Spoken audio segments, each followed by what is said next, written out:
In the interest of time, I'll go ahead and get started. David with Alliance for Vietnam's Democracy. I think we have Kyra and Bryan and Kelli on remotely. Ahead of the second summit for democracy, the Global Democracy Coalition have an opportunity to demonstrate our collective influence by making known our pledges with our individual organizations.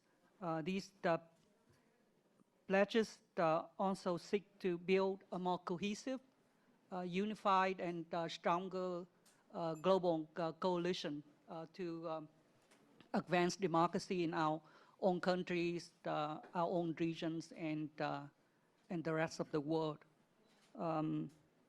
They are made within each organization with each other and also with our allies in government. The following analysis of the pledges will be included in a video on the GDC activities for a presentation during the summit. Before we invite Kelli to go over the analysis, it helps to remind you all that this is an ongoing project and the analysis is also very preliminary. Go ahead, Kelli. Thank you, David. Hello, everyone. It's a pleasure to be here.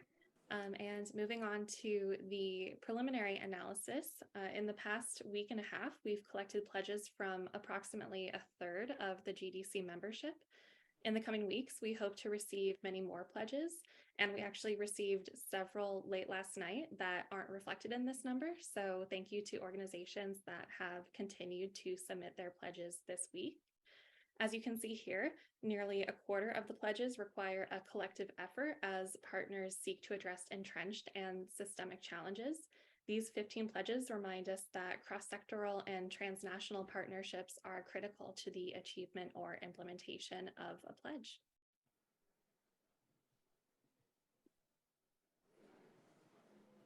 These are the themes that organizations could select for their pledges when they entered them onto the Google form. They were allowed to select multiple themes, and there also was a write-in option in case organizations did not see their issue represented from this list.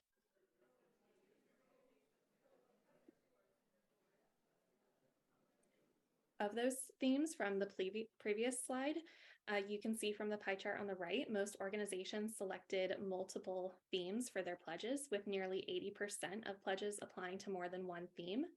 The top 5 themes that were selected were human rights, civil and political rights, good governance, technology for democracy, and anti-corruption.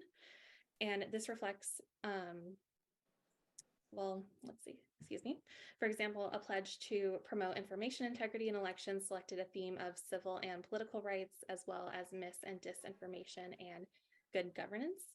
And I think the fact that organizations frequently selected more than one theme to apply to their pledge acknowledges the interdisciplinary nature of the challenges we face and the opportunities we're seeking to leverage. So thank you again to the over 34 organizations that submitted pledges. These are some examples of pledges touching on themes of anti-corruption, human rights, and technology for democracy. Although, as mentioned, of course, these pledges can also apply to other themes, and most of them do. The pledge on the right wasn't the only pledge that supports human rights and democracy defenders. In addition to giving emergency support, we also saw pledges to increase knowledge and awareness in the form of indices, as well as to increase advocacy to policymakers to continue and better support human rights defenders. And I think as a whole, this reflects that as civic space shrinks and countries experience a backslide in democracy, we can only expect a further need for international civil society support to human rights and democracy defenders. We also had various pledges that prioritized inclusion, specifically the inclusion and rights of women, youth, and persons with disabilities. Overall, there was an impact trend of aiming to increase these groups' civic and political participation and making that participation more accessible.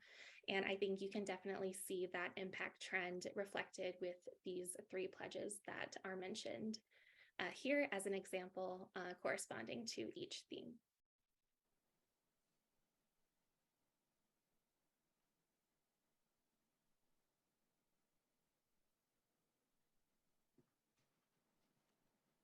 Our analysis also looked at the scope of the pledges, and we separated them into 3 major categories.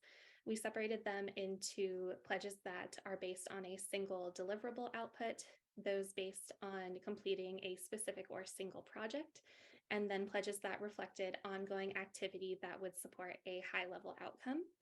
An example of each can be seen here. Pledges that support a high-level outcome with ongoing activity are the most common, but there also are many deliverable and project-based pledges. I think the varied scopes can reflect the variety of methods and actions taken to promote democracy among GDC members.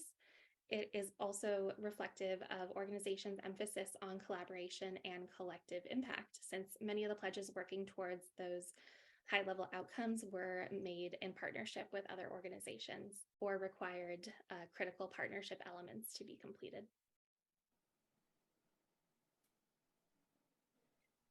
And then lastly, from the analysis, we can see a variety of outputs from the pledges. Among the most valued outputs from partners were those to do with knowledge creation, which can be seen in the amount and variety of publications, which is on the left of the screen. Publications was by far the most selected output of organizations, but there also was significant representation for those emphasis on learning and relationship building. And I think those were the 2 main priorities of partners. Emphasis on collaboration and relationship building can also be seen through the amount of outputs like trainings and webinars, convenings, regional conferences, networks, and coalitions.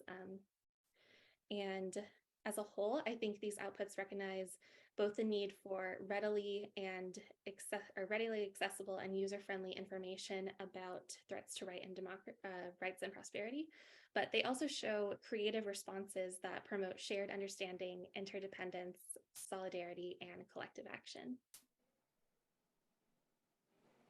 And with that, I will hand it over to Kyra, who will discuss the impact trends from the GDC member pledges that we received so far.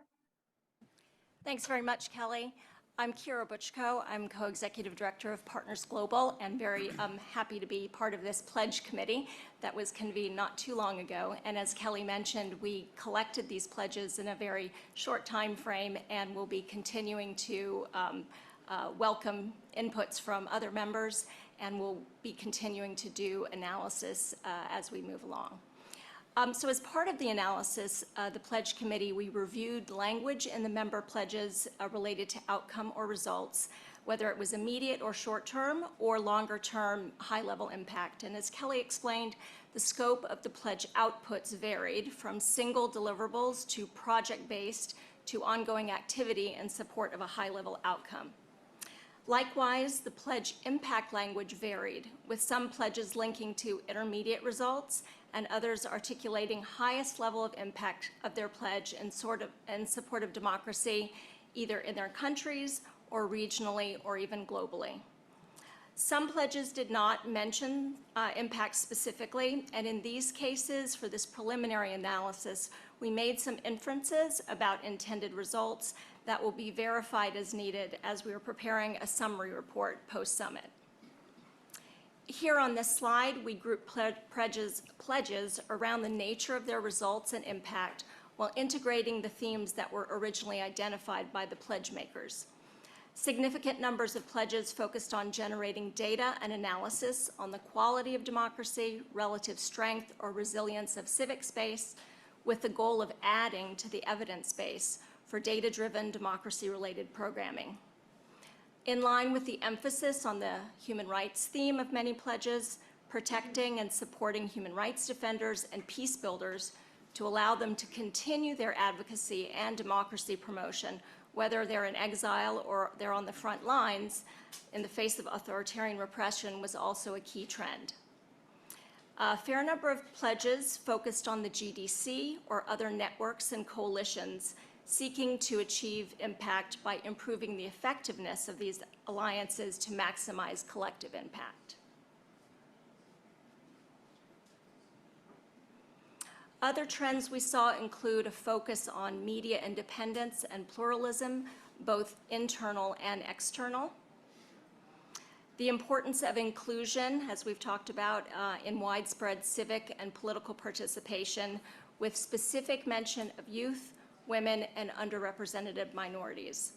This inclusion also covers the issue of greater inclusion and consultation with marginalized communities in the cohorts and other fora in support of the summit, as we discussed in the last session. Not surprisingly, the anti-corruption theme was reflected in the impact trends, with many pledges focusing on ensuring information integrity and access to ensure accountability at all levels, and addressing the issue of money in politics. The role of technology in advancing democracy as opposed to undermining it was also emphasized. Finally, we saw that groups of pledges, when combined, coalesced around process and a holistic approach to strengthening democracy, including the citizen awareness raising and mobilization efforts, a focus on grassroots, bottom-up approaches that drive demand for their rights and accountability on the part of governments. The top-down efforts to meet people where they are, acting to improve accessibility of services, support effective leadership, facilitate free and fair elections, reform or strengthen capable, independent, responsive institutions, or the supply side of democracy. And finally, we saw an important trend around overall engagement with policymakers on almost all of the pledge-related activities, and specifically to enhance the effectiveness of democracy assistance, much as we are doing now in the lead up to the summit. So what are our next steps? Well, we're going to be reaching out to pledge makers to specify or clarify outputs and results where needed. We'll be posting on the GDC website all pledges of organizations that have given us permission to do so. We'll be encouraging collaboration and exchange of best practices among pledge makers to find ways to mutually reinforce and expand the impact of our collective commitments. And like the GDC's monitoring of country commitments, we will model a participatory monitoring process, highlighting and leveraging organizations' internal M&E practices to strengthen accountability for all of the pledges. Now I'll turn it over to Bryan for a few closing remarks. Yeah, thanks. Hi, everyone. My name is Bryan Sims. I am with a philanthropic organization called Humanity United. It's been a great pleasure to have been a part of this. I do want to thank those organizations that had the opportunity to submit a pledge. That being said, we would be remiss not to pull out a common thread that we've seen in these early pledges, and that is responding collectively to these shared challenges has really emerged as a priority for the GDC. It's a recognition that collective action, of which the GDC is yet one but really important space for this, is a necessary condition for not just how communities build power, but really is a necessary condition to build responsive, inclusive, peaceful, and sustainable democracies. Together, I think as these pledges have begun to demonstrate, we're going to bring our collective strength as a coalition to fight the fear, the distrust, the polarization, the apathy that really allows authoritarianism to flourish. And as my colleague just said, over the next few weeks, we're going to continue to collect pledges from members to really bring our strength into more clearer view.